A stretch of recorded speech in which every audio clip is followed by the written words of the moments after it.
₹4500 पर 8% वार्षिक ब्याज की दर से 3 वर्ष में साधारण ब्याज और चक्रवृद्धि ब्याज के बीच का अंतर क्या होगा।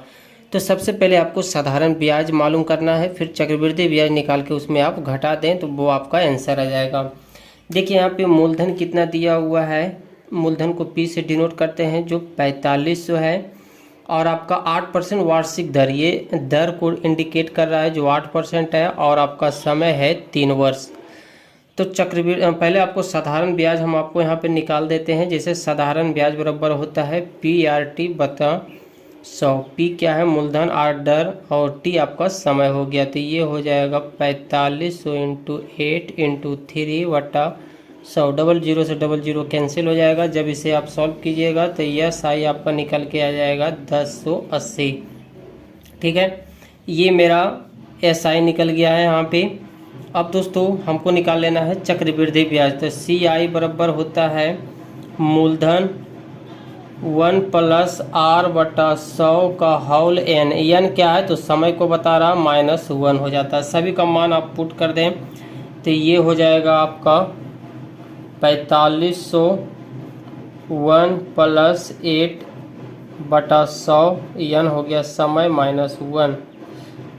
और जब इसे काटिएगा तो ये 4 बार में कट जाएगा, 4 दूनी 8, ये हो जाएगा 25। जब इसे सॉल्व कीजिएगा तो नीचे LCM आ जाएगा, यानी कि इसे सॉल्व करने के बाद देखिए ये हो जाएगा 25 बटा 2 बटा 25। LCM लेके आप भीम का जोड़ निकाल सकते हैं तो ये हो जाएगा 27 बटा 25। यानी कि हम CI बराबर डायरेक्ट लिख लेते हैं 4500 × 27 बटा 25 का होल क्यू -1। 7 का क्यू और 25 का क्यू कीजिएगा तो ये हो जाएगा आपका 19,683 बटा 15,625 -1। फिर आप भीम का घटाव निकाल लें तो ये हो जाएगा 45। देखिए SI और CI का थोड़ा कैलकुलेशन लंबा होता है और इसका कैलकुलेशन भी थोड़ा हार्ड होता है, तो आपको ये करना ही पड़ेगा, कोई उपाय नहीं है। जब इसे सॉल्व कीजिएगा यानी कि ये हो जाएगा 19,683 माइनस 15,625 बटा 15,625। जब इसे घटाइएगा तो ये आ जाएगा 4500 × 4058 बटा 25,625। जब इसे सॉल्व कीजिएगा दोस्तों तो ये हो जाएगा। देखिए यहाँ पे कैलकुलेशन हम करेंगे तो वीडियो बहुत ज़्यादा लंबा हो जाएगा, इसलिए हम कैलकुलेशन तो आपको आता ही होगा। देखिए CI निकल के आ गया यहाँ पे कितना, 11,668.70। तो बस अब क्या करना है, SI यानी कि बड़ी में छोटी को घटा दें तो CI माइनस SI कर देना है। तो आपका CI हो गया 1168.70 माइनस, और हमारा SI है 1080। तो इसे सॉल्व करने के बाद आ जाएगा 88.70 रुपया। ठीक है, यही अंतर है, आंसर हो जाएगा C नंबर। इसमें कुछ नहीं है, बस फॉर्मूला पे मान पुट कर दिए, जो है इसमें कैलकुलेशन है। अगला नंबर क्वेश्चन बोर्ड मास का है, इसे सॉल्व कीजिएगा। देखिए बोर्ड मास के नियम के अनुसार सबसे पहले छोटी ब्रैकेट के अंदर जो भी होता है उसे सॉल्व करते हैं। तो छोटी ब्रैकेट के अंदर ये है और छोटी ब्रैकेट के अंदर दिख रहा है बार। तो सबसे पहले बार का काम होता है। तो बार है 7 और 3 के बीच में, और 7 और 3 के बीच में कौन सा सिंबल है तो ये है गुना। तो दोनों को गुना कर देंगे तो ये हो जाएगा 7 या 21। इसके बाद फिर भागा और माइनस है तो भागा का काम होगा। तो 21 में आप 21 से 105 में भागा दीजिएगा तो 21 बचे 75 से ये 5 बार में पूरी तरह से कट जाता है तो ये हो जाएगा 5। और 23 में से 5 जाएगा तो इसे जब माइनस कीजिएगा तो ये हो जाएगा 18, यानी कि ये भी टूट गया। अब आ जाएगा मंझली ब्रैकेट में तो ये हो जाएगा 18, यानी 90 भागा 18। तो 18 को आप 90 से जब डिवाइड कीजिएगा तो ये आपका 18 पचे 90, 5 बार में ये पूरी तरह से कट जाता है। तो ये फिर क्या लिखा जाएगा आपका 22 माइनस 5। और जब 22 में 5 से आप घटाइएगा तो 22 माइनस 5 कीजिएगा तो ये हो जाएगा आपका 17। जब इसे डिवाइड कीजिएगा तो ये हो जाता है आपका 7 से आप काट सकते हैं, 17 7 के 19 से होता है, तो आंसर नंबर इसका बी हो जाएगा। इसी टाइप से एक क्वेश्चन आया है दोस्तों, ये भी बोर्ड मास का क्वेश्चन है। तो ठीक, हम लोग सबसे पहले छोटी ब्रैकेट का काम करेंगे। तो छोटी ब्रैकेट के अंदर जो भागा दिख रहा है, तो सबसे पहले हम भाग कर देंगे। तो 9 सत्ते 63, यानी कि 7 बार में 63 कट जाता है। फिर इसके बाद गुना का काम होगा, तो ये हो जाएगा 7 या 21, और जब आप 52 में 21 घटाएंगे तो ये हो जाएगा 1, और 5 में से 2 जाएगा तो ये हो जाएगा 3, यानी कि ये हो जाएगा 31। अब आपका हो जाएगा 66 माइनस 31 हो जाएगा। जब इसे आप माइनस कीजिएगा तो 6 में से 1 जाएगा तो ये हो जाएगा 5, और 6 में से 3 गया तो आपका ये हो जाएगा 3, तो ये हो गया 35। फिर आपका ये हो जाएगा 46 माइनस 35, तो ये 6 में से जब 5 जाएगा तो ये हो जाएगा 1, और आपका हो जाएगा 4 में से 3 गया तो ये हो जाएगा आपका 1, और 77 में 11 से आप भागा दे देंगे तो ये हो जाएगा 7 बार में कैंसिल हो जाता है, तो इसका आंसर ए नंबर हो जाएगा। 112, 72 और 90 का एलसीएम लघुत्तम समवर्तक क्या होगा? तो सबसे पहले आपको ये देखना है कि 112 कौन सा टेबल में आता है। तो 14 में आप 8 से गुना कीजिएगा तो 14 72 से आ जाता है। तो क्या हम 14 को 7 × 2 लिख सकते हैं? ये बिल्कुल लिख सकते हैं। 8 को मैंने मतलब सबसे कम से कम संख्या में तोड़ना है, तो 8 को हम 2 × 2 कर देंगे तो 8 हो जाएगा। तो सभी को आप गुना कीजिएगा तो ये हो जाएगा 112। अब है 72, तो 72 किसके टेबल में आता है? तो आप 8 में 9 से गुना कीजिएगा तो 8 9 72 होता है। 8 को आप 2 × 2 में तोड़ सकते हैं, तो जो यहाँ पहले से लिखा हुआ है यानी कि 8 यहाँ पे आपको नहीं लिखना है। 9 आपको कहीं पे नहीं दिख रहा है तो आप 3 × 3 कर दीजिए तो ये हो जाएगा आपका 9, ठीक है। 72 भी लिखा गया, यानी कि 8 और 9 को गुना कीजिएगा तो 72 आ जाएगा, और जब इतना संख्या को गुना कीजिएगा तो 112 हो जाएगा। ये भी हो गया आपका। और लिखना है 90, तो 90 आप जानते हैं कि 10 में 9 से गुना करेंगे तो ये 90 हो जाएगा, या फिर आप 3 में 10 से गुना कीजिए तो ये 90 हो जाएगा। तो 3 आपका पहले से यहाँ लिखा हुआ है तो सिर्फ 10 को लिखना है, तो 10 को आप 5 × 2 कर दीजिएगा तो ये 10 हो जाएगा। लेकिन यहाँ पे 2 तो बहुत सारा लिखा हुआ है तो हम एक यहाँ से सेलेक्ट कर लेते हैं, सिर्फ आपको 5 लिखना है, ठीक है। तो ये 5 हो गया आपका यहाँ पे। और सभी को जब आपस में आप गुना कर दीजिएगा तो इसका आंसर आ जाएगा 5040, यानी कि इसका एलसीएम क्या हो जाएगा 5040। देखिए अगला नंबर क्वेश्चन बहुत ही मज़ेदार और समझने वाला बिल्कुल क्वेश्चन है। आप समझिएगा इस टाइप का क्वेश्चन तभी आप बनाइएगा, क्योंकि एग्जाम में ऐसा टफ क्वेश्चन आता ही रहता है। 2 व्यक्ति कुलदीप और अगरकर अलग अलग काम करते हुए क्रमशः 8 और 12 घंटे में एक खेत में लगी फसल को काट सकते हैं। देखिए एक खेत है जिसमें फसल लगा हुआ है, दोनों है जो उस फसल को काटना है, ठीक है, दोनों को काटना है, ठीक है। तो कुलदीप है जो 8 घंटे में काटता है और अगरकर 12 घंटा में काटता है। देखिए इसको समझिएगा, बहुत ही आराम तरीका से समझना है। कुलदीप को हम के से डिनोट कर लेते हैं, ये 8 घंटा में काम करता है। अगरकर को ए से डिनोट कर लेते हैं, ये 12 घंटा। अगर दोनों को हम एलसीएम निकाल लेंगे तो पूरा यूनिट निकल जाएगा, यानी काम का यूनिट निकल जाएगा। तो एलसीएम आ जाएगा 24, यानी कि 24 यूनिट काम है और दोनों को ख़त्म करना है, ठीक है। इसे जब 24 में 8 से जब भागा दीजिएगा तो ये 3 आ जाएगा। 3 क्या है? तो कुलदीप है जो 1 घंटा में 3 यूनिट काम कर जाता है। देखिए ये 3 क्या डोनेट कर, ये सब समझने वाली चीज़ है, छोटा छोटा पॉइंट। 1 घंटा में 3 यूनिट ये काम समाप्त कर देगा। अब 12 में 24 से आप काम कीजिएगा, भागा दीजिएगा तो ये 2 होगा। इसका मतलब है कि अगरकर जो है 1 घंटा में 2 यूनिट काम ख़त्म करता है, ठीक है।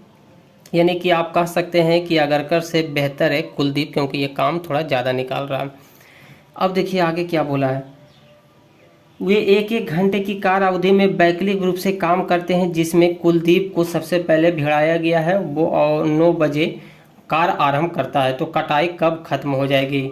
यानी कि कहने का मतलब, पहले क्वेश्चन समझिए। कहने का मतलब है कि बारी बारी से दोनों को खेत में लगाया जाता है, दोनों को इकट्ठे नहीं बोला गया है कि आपको फसल काटना है। सबसे पहले कुलदीप को बोलता है कि आप जाइए और 1 घंटा मात्र काम करना है, ठीक है। 1 घंटा आपका टाइम हो जाएगा तो आप चल आइए, आप आराम कीजिए। फिर अगरकर साहब जो जाएंगे वो काम करेंगे 1 घंटा। तो कुलदीप को 9 बजे घड़ी के टाइम से खेत में भेज देता है काटने के लिए, फिर 1 घंटा के बाद अगर कर जाता है। तो सबसे पहले हम कुलदीप को भेज रहे हैं। तो ये कुलदीप 1 घंटा के लिए गया तो कितना यूनिट काम कर दिया, ये 3 यूनिट काम कर दिया। ठीक है, तो 1 घंटा के बाद अगला घंटा में कौन जाएगा, तो अगरकर जाएगा। तो अगरकर भी 1 ही घंटा काम करेगा, क्योंकि 1 घंटे की कार्य अवधि है। तो ये 1 घंटा में मात्र 2 यूनिट काम करता है, तो ये 2 यूनिट काम करेगा।